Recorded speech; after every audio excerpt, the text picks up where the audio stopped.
En direct du Salon de l'Agriculture, depuis le stand de la coopérative agricole. Métro, partenaire des restaurateurs et commerçants indépendants, vous présente Sud Radio 10h-11h, Ferniaud fait le marché.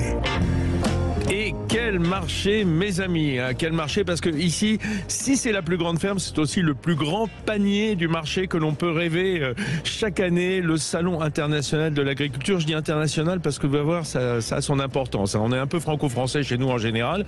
Et là, on va se balader évidemment dans les allées, comme l'a fait hier notre président. Et je reçois, pour nous parler du salon en guise d'ouvreur, comme sur les pistes de ski, Arnaud Lemoine, qui est le directeur du Sénéca. Bonjour Arnaud. Bonjour.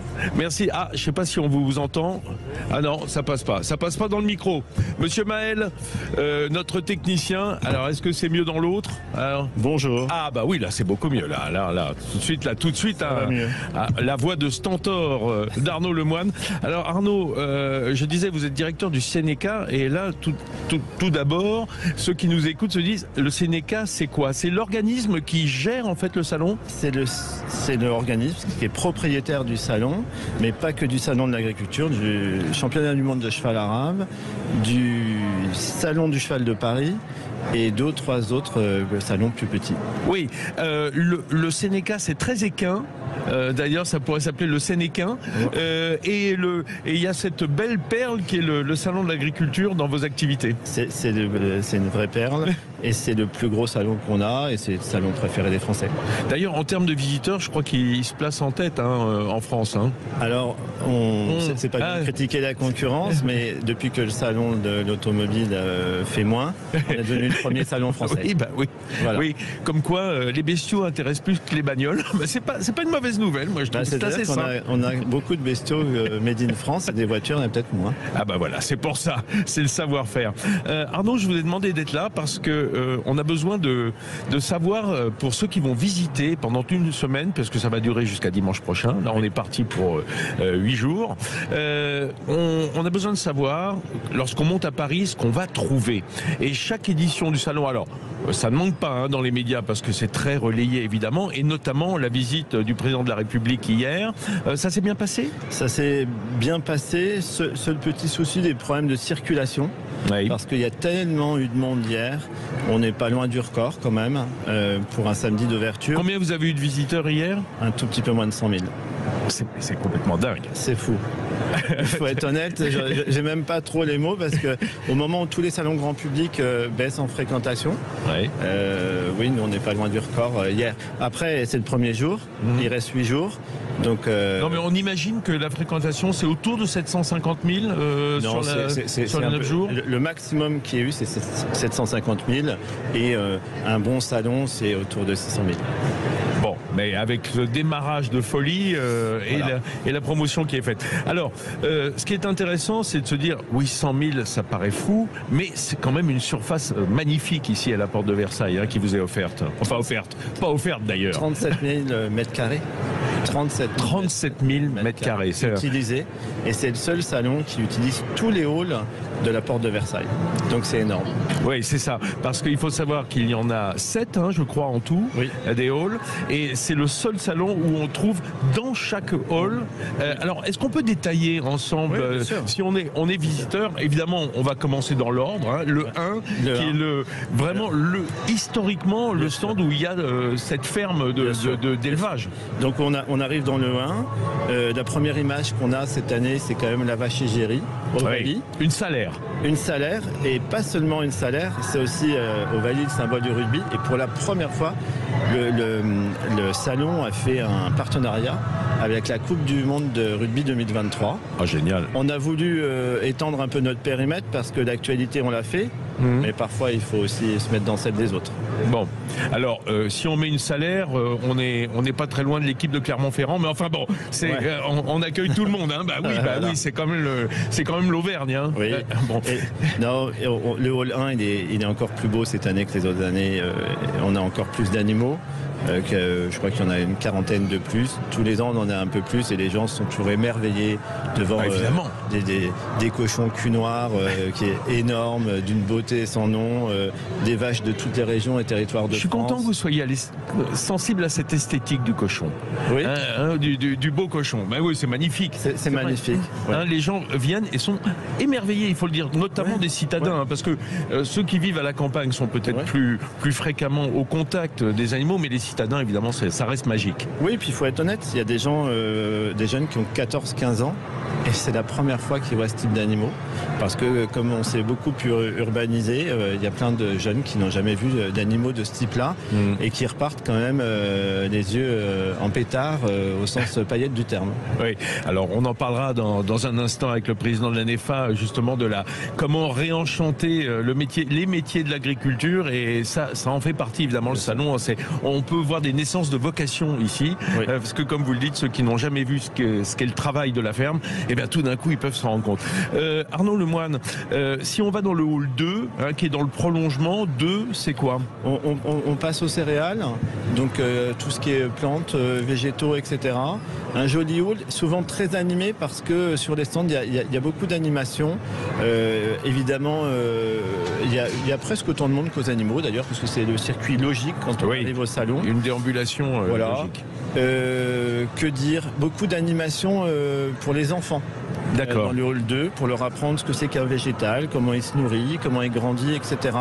Et autour des céréales, qui reste quand même une production très importante dans le monde agricole en France. Absolument, et puis une vraie valeur pour l'export aussi, faut pas le négliger. Oui, on parle pas que du vin parce que c'est vrai que la viticulture draine évidemment le chiffre d'affaires de l'agriculture en France. Et le vin est dans le hall 2, c'est-à-dire que les représentants viticoles sont aussi dans le hall 2. En revanche, pour en boire, il vaut mieux aller au 3.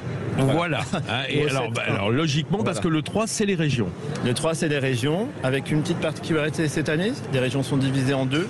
On avait tellement de régions qui veulent être présentes et en augmentation de mètres carrés qu'on a divisé entre guillemets les régions en 2. Donc il y a le 7-1 et le 3.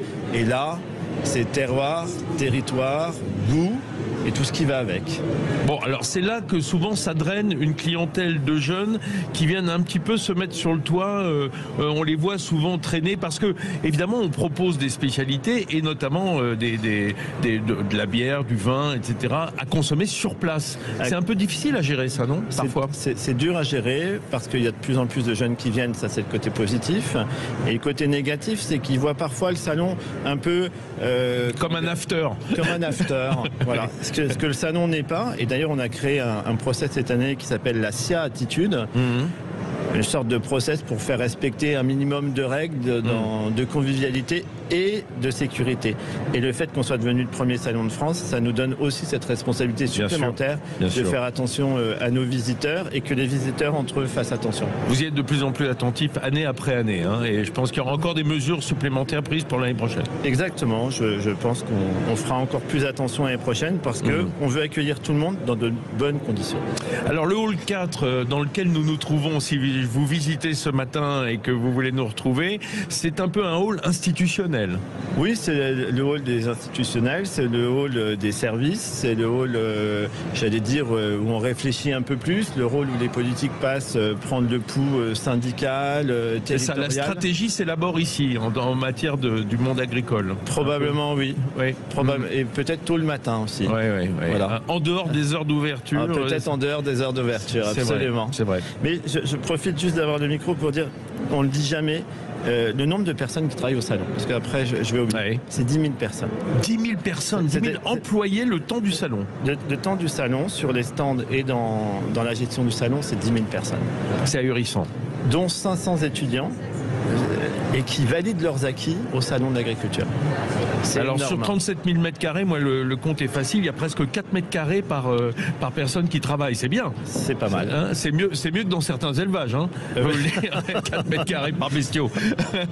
Bon, alors ça c'est intéressant, et notamment sur le 4 où on se trouve. Ouais. Le 5, qu'est-ce que c'est? Alors c'est celui qui est le long du boulevard extérieur. Alors le 5, c'est l'agriculture du monde. Ouais.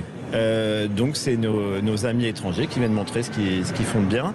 Alors on a augmenté le 5 et on est très très heureux cette année pour un tas de raisons que les auditeurs vont comprendre. On accueille l'Arménie. Voilà. On accueille l'Arménie et le salon est quand même pas en dehors de l'actualité géopolitique. Et accueillir l'Arménie, pour nous, c'est un geste fort et un geste important. Et j'en profite pour dire que on va remettre aujourd'hui les médailles du salon de l'agriculture. Oui. C'est une nouveauté. En fait, l'an passé, on a réitéré les médailles du salon de l'agriculture après 22 ans d'absence. D'accord. La première médaille qu'on a remise l'année dernière, mais qu'on n'avait pas pu remettre pour des questions bien compréhensibles, c'était une médaille au peuple ukrainien. Et on va la remettre cette année à l'ambassadeur qui va venir nous voir. Très bien. Et aujourd'hui, on va avoir la liste des médaillés du salon de l'agriculture. C'est qui les médaillés ? Des gens qui, par amitié, par fidélité, par convivialité, par leur travail, aident le salon d'agriculture en particulier et l'agriculture en général. D'accord. Et on ne confond pas avec les médailles du concours général agricole. Absolument. Qui sont en revanche décernées tous les ans pour des produits et des bêtes. Avec un record de produits cette année. Formidable. C'est Olivier Allemand, le commissaire général, qui doit être bien content d'entendre ça. Allez, on saute dans le hall 6, qui est un hall un peu inhabituel. C'est le hall des chevaux, des équins. Ça, c'est chez vous, c'est le Sénéca, quoi. Ouais, là, on est à l'aise. Et moi, c'est ma passion. Ouais. Donc, voilà. Le hall 6, il est peu fréquenté par les politiques, mais beaucoup par les visiteurs. Bah oui, et là, parce que c'est beau. En matière de vocation, le nombre d'équitantes plutôt, parce qu'il y a beaucoup de jeunes filles qui passent dans le hall 6, c'est impressionnant. Et elles repartent pas avec un cheval, mais elles repartent avec une adresse pour acheter un cheval. Et ça, c'est important. Oui, c'est important de maintenir ça vivant parce que, on le rappelle, la France est un très beau pays d'élevage équin. Oui, bien sûr. Tout le monde pense souvent aux chevaux de course, mais il faut penser aux chevaux de trait. Oui, puis il est de retour dans les vignes, le cheval, de plus en plus. Ramassage de déchets, les vignes, et même chez moi, dans l'Est, transport scolaire dans certains petits villages. Il faut se souvenir qu'il nous reste 9 races de chevaux de trait en France. Je vous vois bien prendre vos vacances dans une petite carriole et une petite roulotte traînée par les chevaux. Ouais. Vous l'avez fait déjà ? Non, je vais pas mentir. Ça reste à faire. Ça reste à faire. C'est très chouette. Et on termine au 7. Alors, vous avez dit au 7.1 les produits qui font le pendant du hall 3, mais au 7.2 le fameux concours général agricole pour terminer la visite en quelque sorte. Absolument, concours général agricole qui ne cesse de s'agrandir en nombre de produits, en nombre d'échantillons, etc. Où là on teste foie gras, vin, champagne, confiture, vanille et autres rhums. Oui, c'est incroyable. D'ailleurs, nous aurons tout à l'heure Pierre Ginèbre d'Ircalim, les produits occitans, pour nous parler justement un peu des produits identifiés comme étant les meilleurs de nos régions. Oui, par le CGA. Pour les producteurs, c'est pas rien. C'est une valorisation sur les prix en volume. Sur les prix, c'est entre 20 et 25% supplémentaires. Donc on reconnaît la qualité et les Français reconnaissent aussi la médaille là où ils peuvent acheter. Merci beaucoup, merci d'être venu Arnaud Lemoine, et on reçoit à l'instant Laurent Payat, le président de l'ANEFA, qui va nous parler dans un instant, juste après la pause, de la formation et de l'emploi en agriculture. Et croyez-moi, c'est un vaste sujet. À tout de suite. Sud Radio, Ferniaud fait le marché. En direct du Salon de l'Agriculture, depuis le stand de la coopérative agricole. Métro, partenaire des restaurateurs et commerçants indépendants, vous présente Sud Radio, 10h-11h, Ferniaud fait le marché. Mes amis, on continue le marché ce matin sur le Salon international de l'agriculture, et je reçois Laurent Payat, qui est le président de l'ANEFA. Bonjour Laurent. Bonjour Vincent. Merci de m'avoir rejoint, parce que moi, l'emploi en agriculture et la transmission, parce que l'un ne va pas sans l'autre, évidemment, la transmission des savoirs et la transmission de la passion de l'agriculture, eh bien, vous en êtes un acteur majeur avec votre association. Alors, l'ANEFA, Association nationale paritaire, et on va insister sur paritaire parce que on veut savoir ce que ça veut dire, pour l'emploi et la formation en agriculture. Autrement dit, c'est quoi votre activité, vous ? Alors notre activité, elle est simple, elle est de donner envie de venir nous travailler sur nos terres, sur l'Hexagone, et on est paritaire, c'est-à-dire qu'on est autant de salariés que d'employeurs. Voilà, c'est bien d'avoir les deux points de vue. Toujours. Au moment de prendre des décisions. C'est ça. Alors, l'ANEFA, évidemment, tout son travail tend vers l'emploi dans le secteur agricole. Alors, j'ai fait une petite visite de votre site, parce que je me dis, c'est fou, en fait, quand on pense emploi agricole, en France. Si on dit emploi agricole, on pense à des fermiers. Des fermiers, des fermières, avec la brouette, la fourre. Enfin, on a un peu cette image d'Épinal. Les métiers de l'agriculture et autour de l'agriculture, c'est hallucinant. J'en ai relevé certains pour vous donner des idées. Mécanicien affûteur en Syrie, tractoriste, élagueur, maréchal ferrant, bien sûr, on n'y pense pas, responsable espace vert, chef de culture viticole, conducteur de travaux, responsable marketing agricole. En fait, ça couvre tous les secteurs, mais reliés à l'agriculture, on est d'accord ? C'est ça. On a un métier qui est un ensemble de métiers. Pour moi, c'est plus de 70 métiers que d'être chef d'entreprise agricole. Et j'ai bien dit chef d'entreprise. Oui, bien sûr. Le mot exploitant, il faut arrêter. Oui. On n'exploite personne, ni la terre d'ailleurs. Ni les hommes. On l'exploite respectueusement, bien sûr. Alors, Laurent, tous ces métiers, d'ailleurs, il y en a combien ? Il y en a des dizaines. Enfin, je veux dire, ça touche à tous les secteurs, parce que ça va jusque dans le service qui se rapporte à l'agriculture et à l'agroalimentaire. Bien sûr, on a le service en milieu rural qui est important, de maintenir nos aînés à la maison sans que ce soit un poids pour les familles. Parce qu'on avait historiquement toujours les grands-parents qui restaient sur l'exploitation, qui donnaient un petit coup de main, qui sont là à surveiller.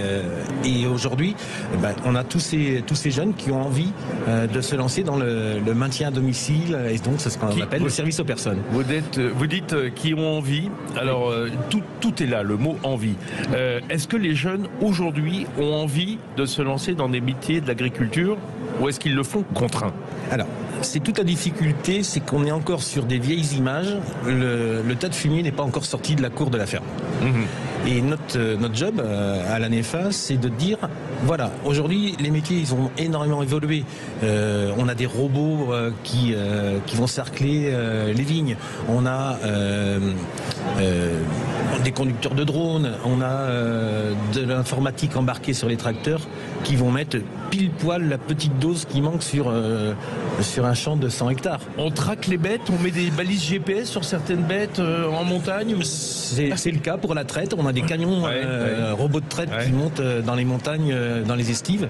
On n'a plus les déplacements, on n'a plus cette contrainte, on a cette capacité à s'organiser dans le travail en termes de société, de GAEC, ce qui fait qu'on peut se libérer un week-end sur 2, un week-end sur 3, ce qui est énorme pour un agriculteur. On a le droit de prendre des vacances, on a le droit d'avoir une vie sociale, et tout ça il faut l'organiser, le quantifier. On a des services de remplacement, on a des groupements d'employeurs, c'est-à-dire qu'on s'est vraiment très organisé ces dernières années, et maintenant il faut qu'on mette de la mayonnaise entre tout ça. Oui, c'est du liant. Du lien. Laurent Paillat, l'agriculture, c'est le deuxième employeur en France, derrière l'artisanat, grosso modo. Et on peut parler d'artisanat agricole, et pas seulement. Cet employeur, il est évidemment polymorphe. Je veux dire, c'est incroyable, je le disais, le nombre de métiers qui s'y rapportent. Comment est-ce qu'on arrive à faire toucher du doigt ici, puisque pendant toute cette semaine, vous êtes là pour faire la promotion, pour faire la pub des métiers de l'agriculture. Comment est-ce que vous allez faire comprendre aux gens qui passent justement cette diversité et cet attrait ? Alors déjà avec le sourire. Oui, parce que le sourire, il n'est pas facile ce moment dans le monde agricole. Non, c'est un métier qui souffre. Il ne faut pas oublier les difficultés financières. Tout augmente, sauf les prix de vente agricole. Donc ça, c'est une réelle difficulté. Il ne faut pas se voiler la face. Mais en même temps, on a un métier qui a du sens. On prend une graine, on la voit grandir et être prête à être transformée en baguette de pain. Et ça, on est dans le milieu et dans le métier du vivant. Et ça, c'est extraordinaire. La vie, quoi. La vie, c'est un métier qui a du sens. On a des naissances dans l'élevage. On a un raisin qu'on arrivera à transformer ou en jus de fruits ou en vin. C'est un élevage. On élève le vin. On fabrique pas du vin. Donc c'est tout ça, on est vraiment dans ce métier du vivant et avec une capacité organisationnelle accrue, comme on vient de le dire, avec un gommage de la difficulté physique, parce que c'est quand même des métiers physiques, Et puis après, c'est le sens.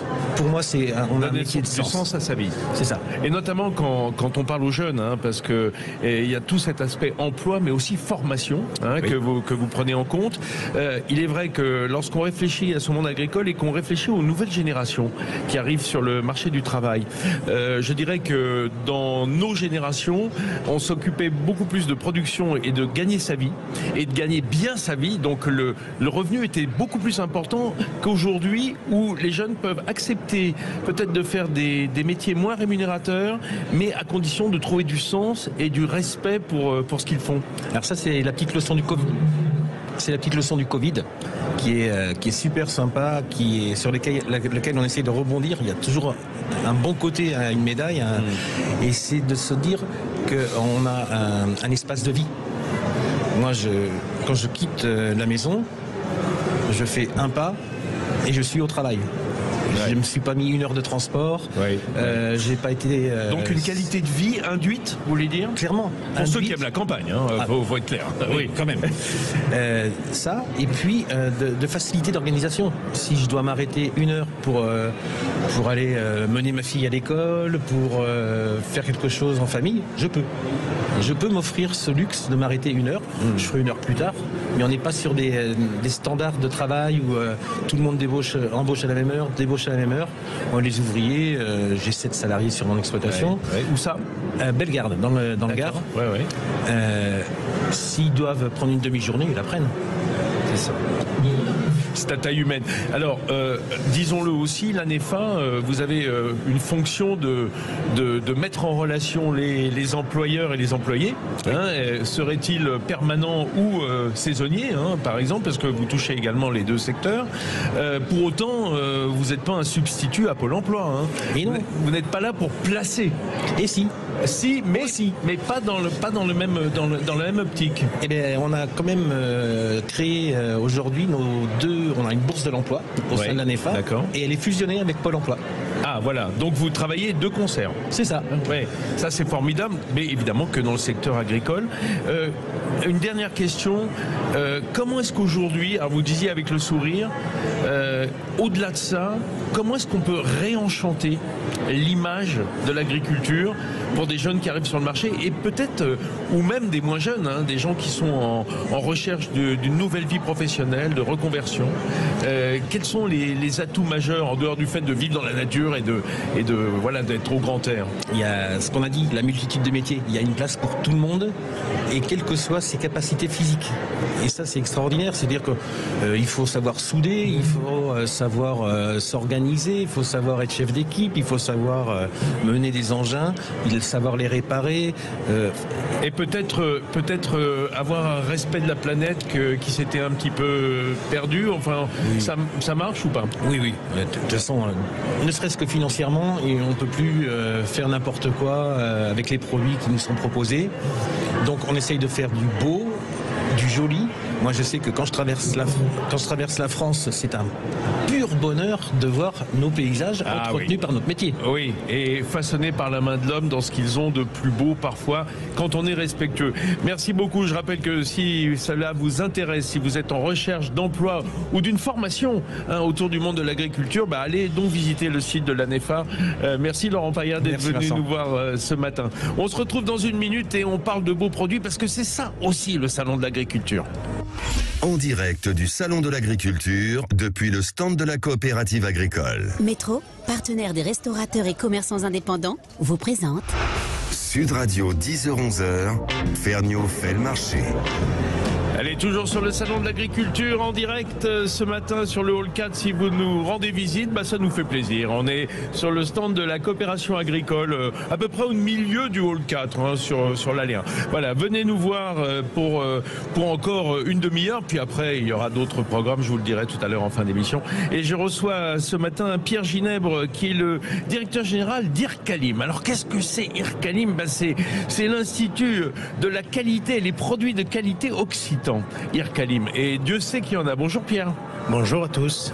Alors, il était normal, puisqu'on parle beaucoup de produits sur le salon de l'agriculture, beaucoup de gens viennent d'ailleurs pour faire un marché, comme je le fais tous les dimanches, un marché des beaux produits, et vous êtes plutôt bien doté. Ah oui, l'Occitanie se caractérise par la première région en signe officiel de qualité. C'est fou, avec une diversité qui est tout à fait spécifique.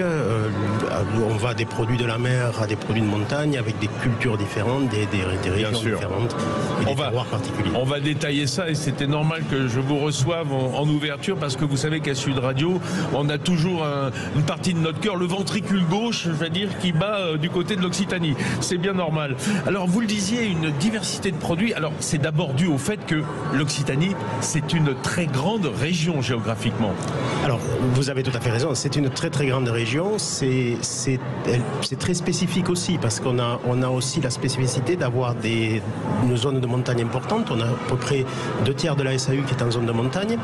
On a aussi comme autre spécificité d'avoir des terroirs très marqués, des cultures et des savoir-faire très particuliers qui font que depuis maintenant plus de 50 ans, on travaille sur ces démarches-là et on accompagne les gens vers ces produits de qualité.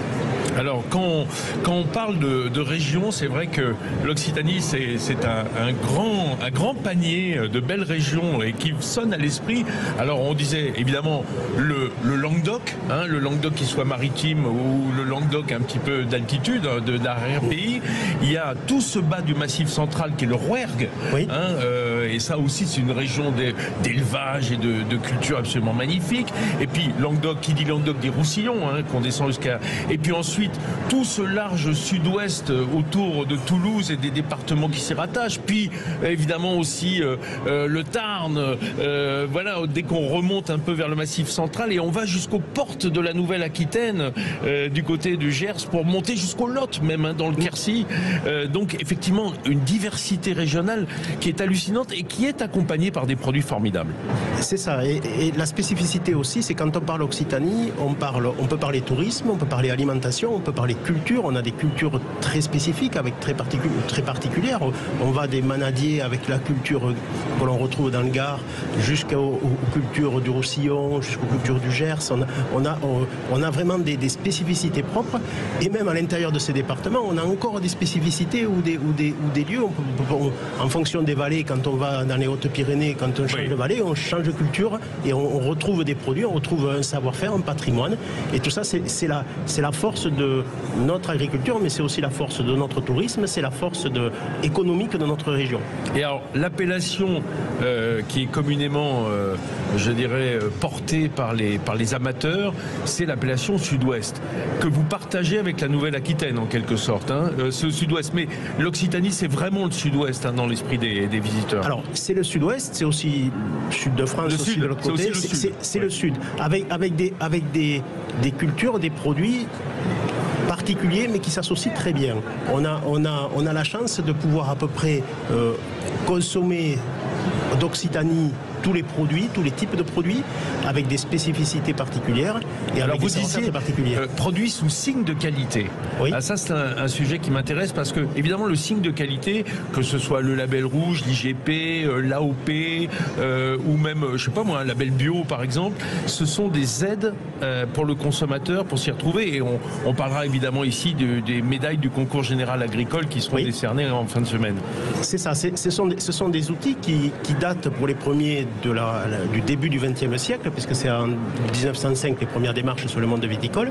Donc ce sont des démarches collectives qui permettent de défendre un produit et de rattacher un produit dans un terroir. Après, on a les labels rouges qui garantissent la qualité supérieure. Et ensuite, on a les produits bio qui garantissent des aspects environnementaux. Donc, tous ces produits-là, ce sont des signes de repère pour les consommateurs, mais c'est aussi des signes pour les producteurs d'action collective, d'action de travail et de défense de savoir-faire et de territoire. Alors vous avez un panier super bien garni. On commence évidemment par le monde viticole. On rappelle que l'Occitanie, en surface, c'est la première région viticole de France. Oui, et même d'Europe. On peut aller en volume. Et quand on est en Europe dans le vin, on a quand même fait un grand pas pour dire voilà, on est une grosse région de production viticole en indication géographique. Donc c'est la spécificité, c'est vraiment sur des produits de qualité. On pourrait rajouter que si on veut regarder ce côté collectif, on a un vignoble qui a beaucoup évolué, qui s'est adapté, qui est passé du vin de consommation courant pour arriver vers du vin maintenant très qualitatif avec à peu près tous les types de vins, tous les cépages, des cépages traditionnels et des cépages plus internationaux. Et on a encore des cépages très très spécifiques, très particuliers. La négrette à fronton par exemple, qui est vraiment une spécificité, ou le blanc de l'œil, ce genre de choses qui sont vraiment des cépages spécifiques, autochtones et qui marquent un petit peu notre savoir-faire et notre qualité. Alors quand on parle de vin, on parle évidemment de fromage. Vous avez la chance de toucher au Massif central et de toucher aux Pyrénées, de faire le lien entre les deux. Donc deux beaux terroirs de moyenne montagne, en tout cas pour le Piémont pyrénéen, parce que ça monte un peu plus haut que ça quand même. Et donc une production fromagère très intéressante, et notamment de chèvre, parce que c'est un pays aussi où il fait chaud. Et oui, on a la spécificité de avoir tous les types de lait en appellation d'origine. Donc on a tous les laits, toutes les formes de présentation. On a vraiment une diversité. Donc on va du Roquefort au Pélardon, au Pérail, donc qui va arriver. Rocamadour, voilà.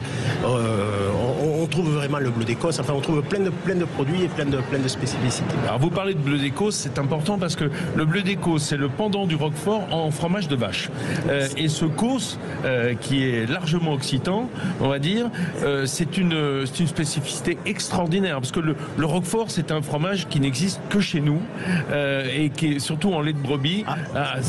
C'est l'avantage des indications géographiques protégées. On peut dire qu'on est les premiers producteurs au monde de Roquefort puisqu'il n'y a que nous qui en produisons. Donc c'est à ça que ça sert. Ça sert à l'ancrer dans son territoire. Mais ce que je veux dire, c'est qu'un bleu de brebis, on en trouve en Espagne aussi. Oui. Un bleu de brebis de cette façon, c'est vraiment unique et c'est un des grands marqueurs fromagers de la région. Ah, c'est très unique. C'est une histoire, c'est une culture, c'est une activité, mais c'est vraiment spécifique.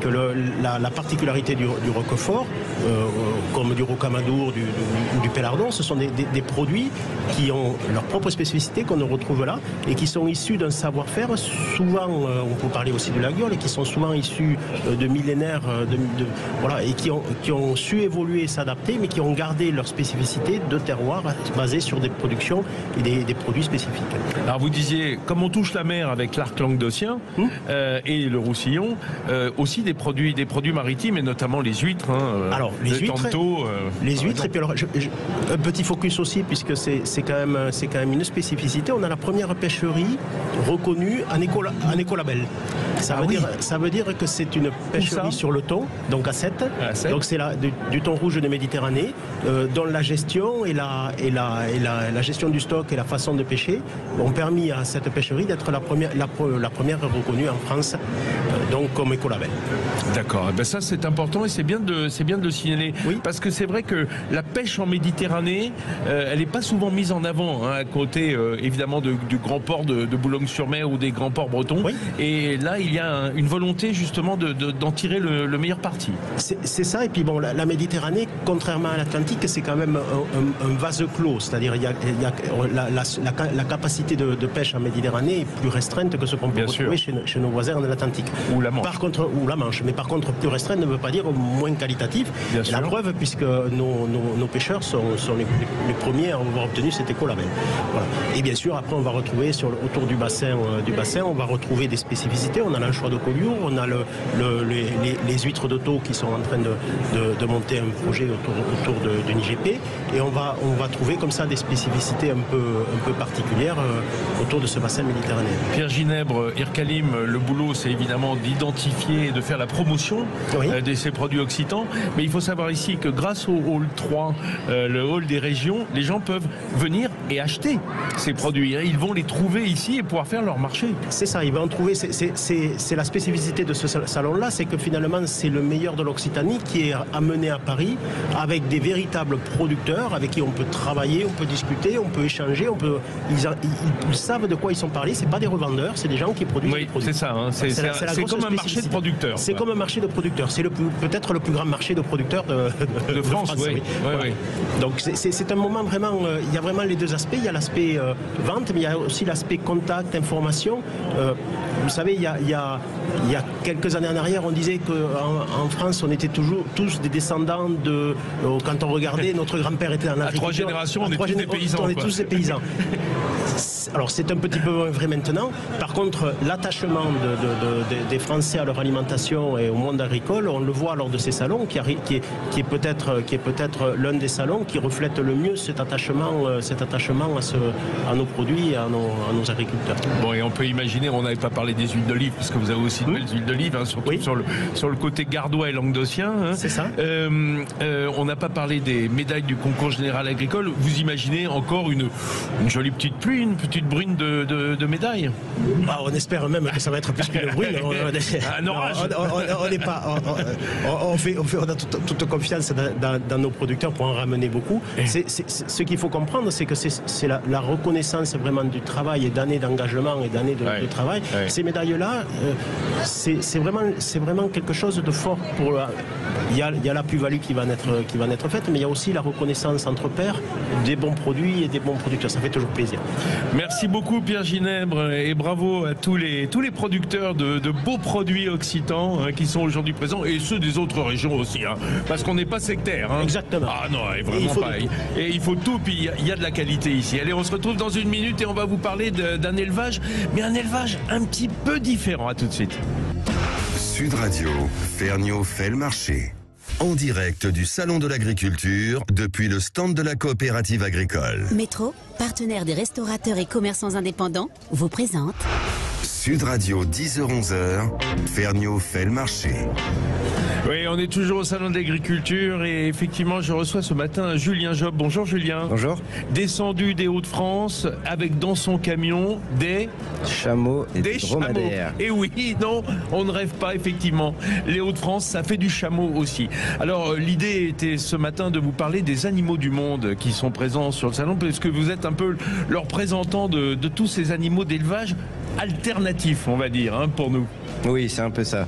On est sur le pavillon 5, sur toute la partie élevage du monde en effet.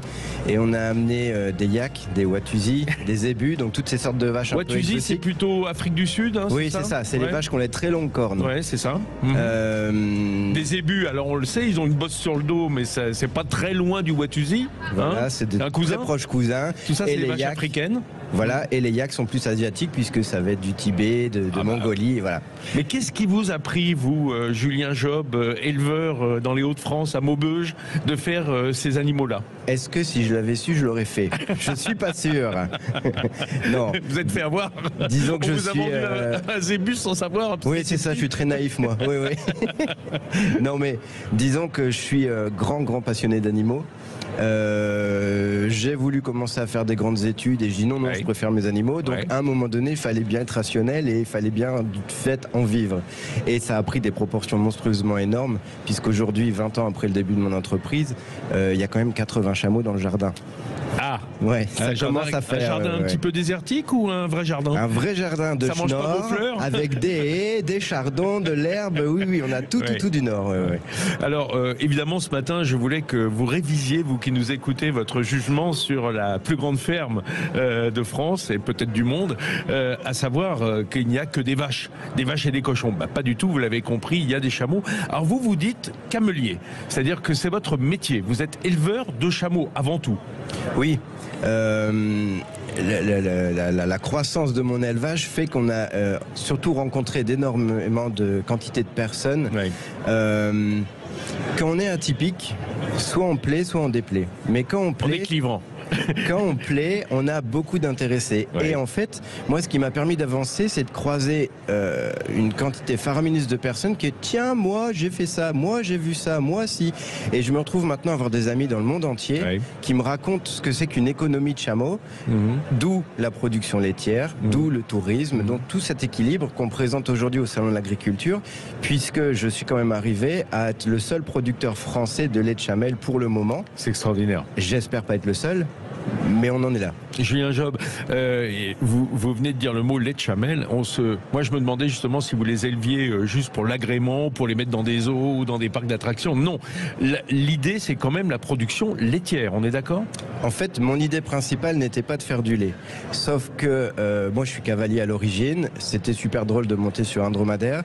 En parallèle, mon métier que moi j'avais créé, c'était de transporter les animaux de zoo à zoo. Donc j'ai fini par me retrouver face à face avec un chameau.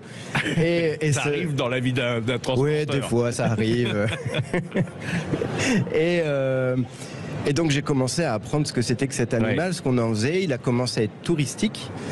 Et puis après, j'ai compris ce que c'était que le lait de chamel. C'est ce qu'on appelle l'or blanc dans 48 pays du monde. Il y a une réelle économie là-dessus. Et dites-nous tout de suite, combien se vend un litre de lait de chamel ? 17 € au jour d'aujourd'hui.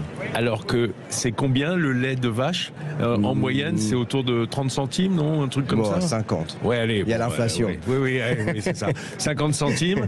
Donc, non, on multiplie par 35. On n'est pas du tout sur les mêmes façons de travailler, sur les mêmes rentabilités. La productivité non plus. Hein. Ben non, voilà. Une chamelle, ça fait un bébé tous les 2 ans. Ça fait 5 litres de lait par jour. Ça fait un partage avec le bébé, puisque une des particularités de notre élevage, c'est que le bébé reste avec leur maman toute l'année. Attaché à sa mère. Donc, s'il n'y a plus de bébé, il n'y a plus de lait. D'accord. On n'a pas les mots vont être méchants, mais on n'a pas industrialisé la vache. Non. Vous leur donnez pas du lait en poudre à vos bébés chameaux ? Pas du tout, mais on est surtout des animaux purs, sans sélection. Et dans la nature, le lait, c'est pour le bébé. Monte naturel. Il n'y a plus de lait. Il n'y a pas d'insémination. Rien, tout est naturel. Tout. D'accord.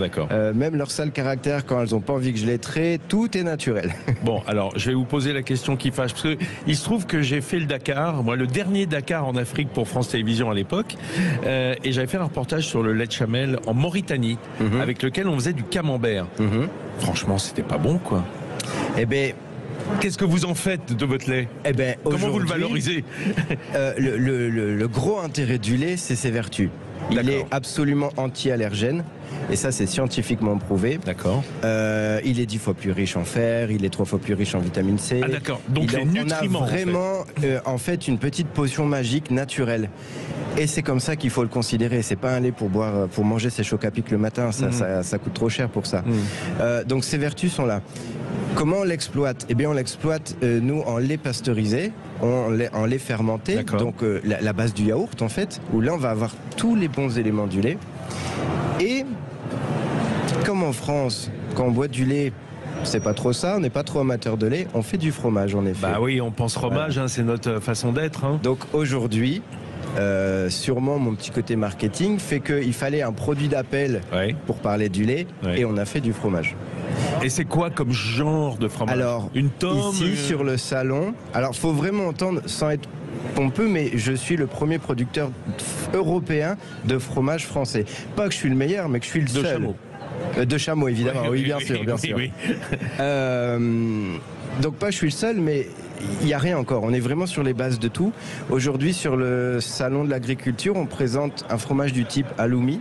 Oui, d'accord. Donc c'est un fromage grillé qui est excellent. Oui, ça c'est les méthodes grecques. C'est ça. C'est enfin un fromage grillé qui a une consistance un petit peu élastique. Oui, c'est ça, voilà. C'est ça. Et on a plus ou moins mis à jour une technologie qui va ressembler à du Saint-Marcellin. Alors attendez, je me pose tout de suite une question. Vous me dites c'est 35 fois le prix du lait, le lait de chamel. Combien coûte le fromage ? Un halloumi, c'est 100 € ou quoi ? Alors, si on compte au prix du lait, on est à 150 € le kilo. C'est fou. Aujourd'hui, on a la chance d'avoir trouvé une technologie qui nous double le rendement par rapport au lait de vache. Bon, maintenant, il faut le pérenniser, mais aujourd'hui, on a cette technique de meilleure rentabilité. Et moi, où je voudrais vraiment arriver, c'est qu'en fait, vous le savez, pour faire du fromage, on met de la présure. Le lait se coupe en deux, clairement. On a ce qu'on appelle le lactosérum, le petit lait, et on a la crème avec laquelle on va faire le fromage. Tout ce lactosérum n'est pas utilisé, sauf que c'est ce lactosérum qui possède toutes les vertus et tous les intérêts du lait, justement. Ah ouais. Donc il faut le valoriser. Il faut le valoriser. Généralement, ça part au cochon, enfin, le lactosérum. Donc aujourd'hui, les cochons ont une baisse de diabète, ils n'ont pas d'allergie au lait. Super. Mais nos cochons en pleine santé. Voilà. J'ai été faire du fromage chez mes amis en Turquie. Ils ont bu le lactosérum, ils en raffolent, ils ont mis en bouteille, ça se vend très très bien. Mais ça, c'est une culture que nous n'avons pas. D'accord. Donc, il faut que j'arrive à faire quelque chose avec ce lactosérum. Ouais. Donc, j'ai imaginé le déshydrater pour refaire de la pâtisserie, pour faire tout et n'importe quoi. De la cosmétique, vraiment beaucoup de produits. Et alors, on arrivera à un prix de fromage tout à fait correct et normal. Et c'est gras ? Le lait alors, chamel. Il a une sensation relativement grasse. Non, en taux, c'est la même chose. Donc on peut faire un beurre de chameau ? Bah oui et non. On pourrait faire le beurre. La seule chose, c'est que quand on fait du beurre, il est rance. Il est vraiment pas bon. D'accord. Donc on n'a pas encore trouvé la réelle technologie pour arriver à le faire ça. Il faut mettre les Bretons dans le coup, hein, je pense. Hein. Ouais. Il y a un truc à trouver du côté des Hauts-de-France. Les chameaux dans le nord, c'est compliqué. Alors en Bretagne, ça va être encore pire, je pense. Vous avez des chameaux là sur le stand ? Oui, on a amené plusieurs dromadaires. J'en ai 4, dont une qui est un bébé de 3 mois. Génial. Et voilà, tout le monde est sur le stand. Bon, ça va, le plafond est haut. Hein, oui, ça passe. Ça passe. Et il faut dire aussi que c'est un animal qui est très sobre, pas forcément comme tous les visiteurs. Hein, on le rappelle d'ailleurs. Hein, le chameau, ça ne boit pas. Le visiteur, en revanche, un peu trop parfois. Alors, moi, je vous appelle à venir ici, évidemment, sur le salon de l'agriculture, mais voilà, pas forcément vous mettre sur le toit, comme on dit. Hein. Une dégustation n'a pas besoin de 3 litres. Et alors, le lait, au prix surtout que ça coûte maintenant, le prix du vin, des meilleurs vins. Vous pouvez venir déguster le lait, ça fait moins d'effet sur la tête. Négatif. Encore un petit mot pour vos Watusi et vos zébus. Là aussi, exploitation laitière ? Non, aujourd'hui pas, parce que c'est plus des animaux qui vont être là pour imager un petit peu le contexte des tribus Maasai, du Tibet.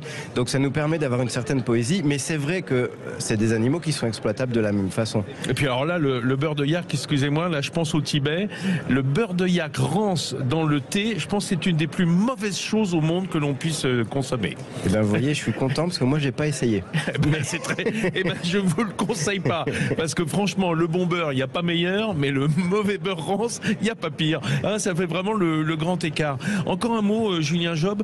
Ce qui est important aussi dans votre démarche, c'est de dire, on a tendance un petit peu franco-française, un petit peu chauvine à considérer qu'on est les meilleurs en matière d'élevage avec nos bêtes de race. Alors évidemment, en ce qui est vache, cochon, ovin, il y a tout ce qu'il faut ici. Pour autant, aller chercher les solutions dans le monde entier, c'est pas complètement con, surtout au moment du réchauffement climatique.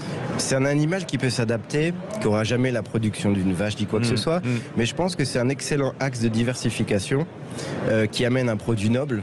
Donc je pense qu'il y a vraiment matière à réflexion sur ce type d'élevage qui est super qualitatif, ça on est bien d'accord.